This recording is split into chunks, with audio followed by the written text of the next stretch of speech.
அனைவரும் பொய்யர்கள். விஜயநகர ராஜா தன் நாட்டு மக்கள் யாருமே பொய்யே சொல்றதில்லைன்னு நினைச்சாரு.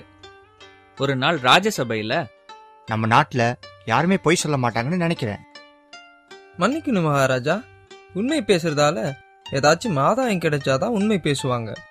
சில முனிவர்கள் தவிர மனுஷங்க எல்லோரும் பொய் பேசுவாங்க. இல்லையே, அப்படி ஒன்றும் இல்லை. நானும் என் மந்திரிக்கும் முனிவர்கள் இல்லை, ஆனாலும் நாங்க பொய் பேசுறது இல்லையே. மன்னிக்கணும் மகாராஜா, தேவைப்பட்டா சில சமயம் நீங்க கூட பொய் சொல்லுவீங்க. எவ்வளவு தைரியம் இருந்தா இந்த மாதிரி சொல்லுவேன்?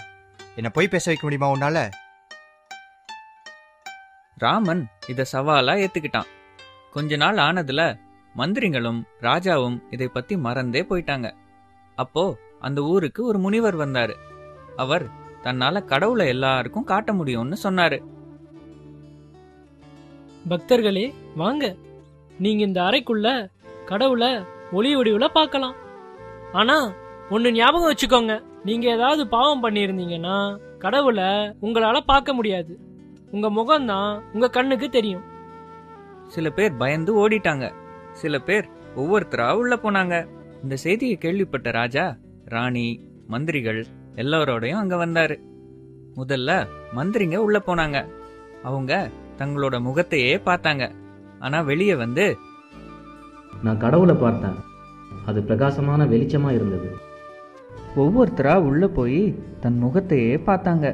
ஆனா வெளியே வந்து ராஜாவுக்கு பயந்துட்டு பொய் சொன்னாங்க. ஆஹா, எவ்வளவு நல்லா இருந்தது! இந்த மாதிரி இது வரைக்கும் நான் பார்த்ததே இல்லையே. அப்படியா? நானும் போய் பார்க்கறேன். உள்ள போன ராஜா தன் முகத்தை பார்த்து அதிர்ச்சி ஆயிட்டாரு. ஆனாலும் கடவுளை பார்த்தேன்னு சொன்னார். நீங்க கடவுளை பாத்தீங்களா? ஆமா, நான் பார்த்தேனே. அது எப்படி முடியும்? அங்க ஒரு கண்ணாடி மட்டும்தானே இருக்கு. இதை எல்லாமே நான் தான் ஏற்பாடு செஞ்சேன். நீங்களும் பொய் சொல்லுவீங்கன்னு உங்களுக்கு புரிய வைக்க தான் இந்த மாதிரி செஞ்சேன். என்ன மன்னிச்சிடுங்க மகாராஜா. ஆமா, என்ன பாவின்னு யாரும் நினைச்சிட கூடாதுன்னு நானும் போய் சொல்லிட்டேன். என்னை நினைச்சு எனக்கே வெக்கமா இருக்கு.